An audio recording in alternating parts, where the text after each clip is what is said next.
British সাবেক মন্ত্রী tulip Siddique কড়া চিঠি পাঠিয়েছেন বাংলাদেশের অন্তর্বর্তী সরকার প্রধান উপদেষ্টা ডক্টর মোহাম্মদ ইউনূস এবং দেশটির দুর্নীতি দমন কমিশন বা দুদকের চেয়ারম্যানের কাছে। চিঠিতে তিনি অভিযোগ করেছেন অধ্যাপক মোহাম্মদ ইউনূস ও দুদক ব্রিটিশ রাজনীতিতে হস্তক্ষেপের চেষ্টা করছেন। 23শে জুন ইউনূস ও দুদক বরাবর পাঠানো এক উকিল নোটিশে তিনি বলেছেন তার সুনাম ক্ষুণ্ণ করাই তাদের উদ্দেশ্য।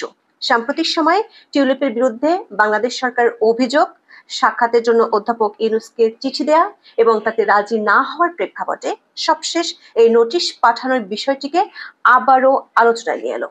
তবে এই প্রথমবারের মতো টিউলিপ সিদ্দিক বাংলাদেশের অন্তর্বর্তী সরকারের বিরুদ্ধে ব্রিটিশ রাজনীতিতে হস্তক্ষেপের মতো গুরুতর অভিযোগ আনলেন। সম্প্রতি ডক্টর ইউনূস তার লন্ডন সফরে ব্রিটিশ প্রধানমন্ত্রীর সাক্ষাৎ পেতে ব্যর্থ হওয়ার পর কিয়ার স্টারমারের ঘনিষ্ঠ টিউলিপের কাছ থেকে এমন গুরুতর অভিযোগ বিষয়টিকে দুই দেশের সম্পর্কের মার প্যাচে কতটা জটিল করে তোলে সেটি এখন ভাবনার বিষয় হয়ে দাঁড়িয়েছে।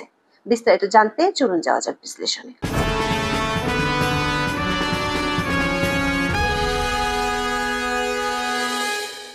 যুক্তরাজ্য ভিত্তিক আইনি প্রতিষ্ঠান স্টেফেনসন হারুট এলএলপির মাধ্যমে উকিল নোটিশটি পাঠিয়েছেন টিউলিপ সিদ্দিক।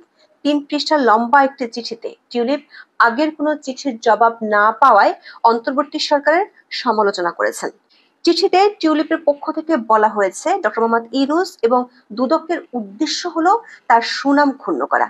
চিঠিতে বলা হয়েছে যুক্তরাজ্যের রাজনীতিতে হস্তক্ষেপ করা, বিশেষ করে তার নিজ নির্বাচনী এলাকা, তার রাজনৈতিক দল এবং দেশ সেবার কাজে বিঘ্ন ঘটাতে তারা এসব অভিযোগ তুলেছেন, যা কোনোভাবেই গ্রহণযোগ্য নয়। গত বছরের 5 আগস্ট আওয়ামী লীগ নেতৃত্বাধীন সরকার পতনের পর শেখ হাসিনা ও তার পরিবারের বিরুদ্ধে একের পর এক মামলা করে দুদক। কোনো মামলায় তার ভাগ্নি ব্রিটিশ এমপি টিউলিপের নামও রয়েছে। এসব মামলার বিষয়ে দুদক ও টিউলিপের মধ্যে শুরু থেকেই চিঠি চালাচালি চলছে। তবে টিউলিপের অভিযোগ মোহাম্মদ ইউনূস বা দুদক এখনো পর্যন্ত তার কোনো চিঠির জবাব দেয়নি। 23শে জুনের চিঠিতে টিউলিপ সিদ্দিক বলেছেন গত 18ই মার্চ এবং 15ই এপ্রিল দুদক চেয়ারম্যান ও কমিশনারদের চিঠি পাঠিয়েছিলেন তিনি। এরপর 4 জুন একটি চিঠি পাঠানো হয় প্রধান উপদেষ্টা ডক্টর মোহাম্মদ ইউনূসকে। নোটিশে স্টিফেনসন হারুট বলছে এখনো তারা কিংবা টিউলিপ সিদ্দিক কোনো চিঠির জবাব পায়নি। টিউলিপের পক্ষ থেকে এই আইনি প্রতিষ্ঠান দাবি করেছে, চিঠিতে স্পষ্ট বলা হয়েছে টিউলিপ সিদ্দিক একটি পরিকল্পিত প্রচারণার শিকার, যার নেপথ্যে রয়েছেন প্রধান উপদেষ্টা ও দুদক। আমাদের চিঠিপত্রে এটা দেখিয়েছি কেন টিউলিপের বিরুদ্ধে ওঠা প্রতিটি অভিযোগ অসত্য। গত 9 জুন 4 দিনের সফরে যুক্তরাজ্যে যান প্রধান উপদেষ্টা মোহাম্মদ ইউনূস। সেই সফরের আগে ইউনূসের সাক্ষাৎ চেয়ে একটি চিঠি পাঠানোর কথা জানান টিউলিপ। চিঠিতে তিনি ইউনূসকে হাউজ অব কমন্সে মধ্যাহ্নভোজ বা বিকেলের চা পানের আমন্ত্রণ জানান। প্রধান উপদেষ্টার দপ্তর সে চিঠি পাওয়ার কথা স্বীকার করলেও টিউলিপকে সাক্ষাৎ দেননি ইউনূস। সবশেষ উকিল নোটিশে ইউনূসের সাক্ষাৎ না দেওয়ার সিদ্ধান্তের সমালোচনাও করা হয়। নোটিশে বলা হয়েছে ইউনূসের লন্ডন সফরের কথা শুনে টিউলিপ তার সঙ্গে সাক্ষাতের উদ্যোগ নেন। তিনি দুদকের অভিযোগের বিষয়ে ডক্টর ইউনূসের সঙ্গে আলোচনা করতে চেয়েছিলেন, কিন্তু প্রধান উপদেষ্টা দুঃখজনকভাবে টিউলিপের সেই প্রস্তাব গ্রহণে ব্যর্থ হন। বিবিসিকে দেওয়া সাক্ষাৎকারে টিউলিপের সঙ্গে দেখা না করার যে কারণ ইউনূস তুলে ধরেছেন তার সমালোচনাও করা হয়েছে নোটিশে। বলা হয় বিবিসি রেডিওর সাক্ষাৎকারে ইউনূসের কাছে সুনির্দিষ্টভাবে 2টি বিষয়ে জানতে চাওয়া হয়। প্রথমত, ব্রিটিশ প্রধানমন্ত্রীর সাক্ষাৎ না পেয়ে তিনি হতাশ কিনা। দ্বিতীয়ত, টিউলিপের সঙ্গে তিনি কেন সাক্ষাৎ করেননি এ বিষয়ে প্রধান উপদেষ্টা অবাক করার মতো অবস্থান নিয়েছিলেন। তিনি সেদিন বলেছিলেন যে এটি একটি আইনি প্রক্রিয়া এবং তিনি তাতে হস্তক্ষেপ করতে চান না।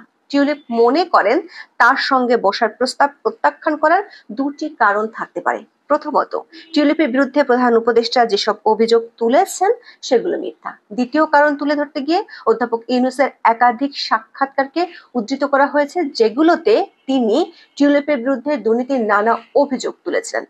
নোটিশে বলা হয় তাদের প্রত্যাশা ছিল যুক্তরাজ্যে নির্বাচিত একজন জনপ্রতিনিধির বিরুদ্ধে অভিযোগ তোলার আগে প্রধান উপদেষ্টা সঠিকভাবে তথ্য যাচাই বাছাই করবেন। তার এটাও মাথায় নেওয়া উচিত ছিল দুদকের পক্ষ থেকে যখন তদন্ত চলছে বলে দাবি করা হচ্ছে তখন টিউলিপকে নিয়ে প্রকাশ্যে সমালোচনা করাটা সমীচীন নয়। টিউলিপ বলছেন তার সঙ্গে বসে এসব মিথ্যা অভিযোগ নিয়ে খোলামেলা আলোচনার সুযোগ পেয়েছিলেন ইউনূস, কিন্তু তিনি সেই সুযোগ গ্রহণ না করে দুদকের আড়ালে থাকার সিদ্ধান্ত নিলেন, যা আমাদের কাছে টিউলিপের প্রস্তাব প্রত্যাখ্যানের দ্বিতীয় কারণ বলে মনে হয়েছে। দুদক চেয়ারম্যান বরাবর পাঠানো এই নোটিশের একটি অনুলিপি প্রধান উপদেষ্টাকেও পাঠানোর কথা বলা হয়েছে। নোটিশে টিউলিপ বলেন, সার্বিক পরিস্থিতি বিবেচনায় এখন প্রধান উপদেষ্টা ও দুদকের এসব মিথ্যা প্রচারণা থেকে সরে দাঁড়ানোর সময় এসেছে। চিঠিতে বলা হয়েছে, দয়া করে এখন এটা নিশ্চিত করুন যে দুদকের তদন্ত কার্যক্রম বন্ধ হয়েছে। আমরা স্পষ্ট করে বলছি, যদি এই চিঠি এবং আমাদের আগের চিঠিগুলোর যথাযথ জবাব 30 জুনের মধ্যে না দেন, তবে টিউলিপ সিদ্দিক যুক্তিসঙ্গতভাবে বিষয়টির ইতি ঘটেছে বলে ধরে নেবেন। দর্শক, সাম্প্রতিক সময়ে বাংলাদেশের রাজনীতিতে টিউলিপ সিদ্দিকের নাম বারবার আলোচনায় আসছে। মাত্র 16 বছর বয়সে তিনি ব্রিটিশ রাজনীতিতে যোগ দিয়েছিলেন এবং 4 বার ব্রিটিশ পার্লামেন্টের সদস্য নির্বাচিত হয়েছেন। সবশেষ তিনি যুক্তরাজ্যের অর্থ মন্ত্রণালয়ের ইকোনমিক সেক্রেটারি বা সিটি মিনিস্টার হিসেবে দায়িত্ব পালন করেছেন। তবে তার পরিচয় আরেকটি গুরুত্বপূর্ণ দিক হলো তিনি বাংলাদেশের সাবেক প্রধানমন্ত্রী শেখ হাসিনার ভাগ্নি এবং শেখ রেহানার কন্যা। এই পারিবারিক সম্পর্কই তাকে বাংলাদেশের রাজনীতিতে বিতর্কের কেন্দ্রে নিয়ে এসেছে। বিশেষ করে ডক্টর মোহাম্মদ ইউনূস সবশেষ লন্ডন সফরে গিয়ে ব্রিটিশ প্রধানমন্ত্রী কিয়ার স্টারমারের সাক্ষাতের জন্য বেশ তদবির করেছেন, কিন্তু অনেক নাটকের পর চরম অপেশাদারিত্বের কারণে শেষ পর্যন্ত দেখা গেছে স্টারমার ডক্টর ইউনূসের অনুরোধ রাখেননি। অনেকের ধারণা, কিয়ার স্টারমারের দল লেবার পার্টির এমপি টিউলিপের সাথে তার সম্পর্ক খুব ভালো। এক্ষেত্রে বিষয়টি কাজ করে থাকতে পারে, কারণ স্টারমারের সাথে সাক্ষাতের আগেই টিউলিপ ডক্টর মোহাম্মদ ইউনূসকে নিমন্ত্রণ করেছিলেন। যদিও ডক্টর ইউনূসের দপ্তর চিঠি পাওয়ার কথা স্বীকার করলেও তিনি টিউলিপের সাথে দেখা করেননি।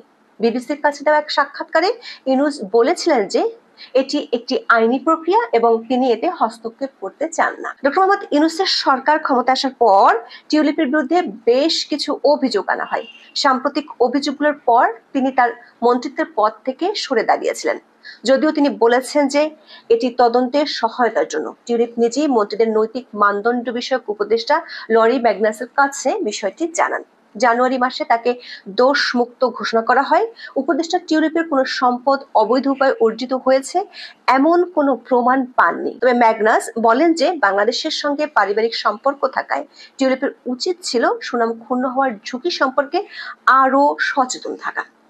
কিন্তু বাংলাদেশের দুদক অভিযোগ করেছে, টিউলিপ সিদ্দিক এবং তার পরিবারের সদস্যরা গুলশানে ইস্টার্ন হাউজিং লিমিটেডের একটি বহুতল ভবন থেকে 2টি ফ্ল্যাট অবৈধভাবে দখল করেছেন। দুদক টিউলিপ সিদ্দিকের বিরুদ্ধে আরো 3টি মামলা করেছে, যেখানে অভিযোগ করা হয়েছে তিনি পূর্বাচল নতুন শহরে নিজের মা শেখ রেহানা, ভাই রাদওয়ান মুজিব সিদ্দিক ববি এবং বোন আজমিনা সিদ্দিক রূপন্তের নামে মোট 30 কাঠা প্লট বরাদ্দ নিয়েছেন।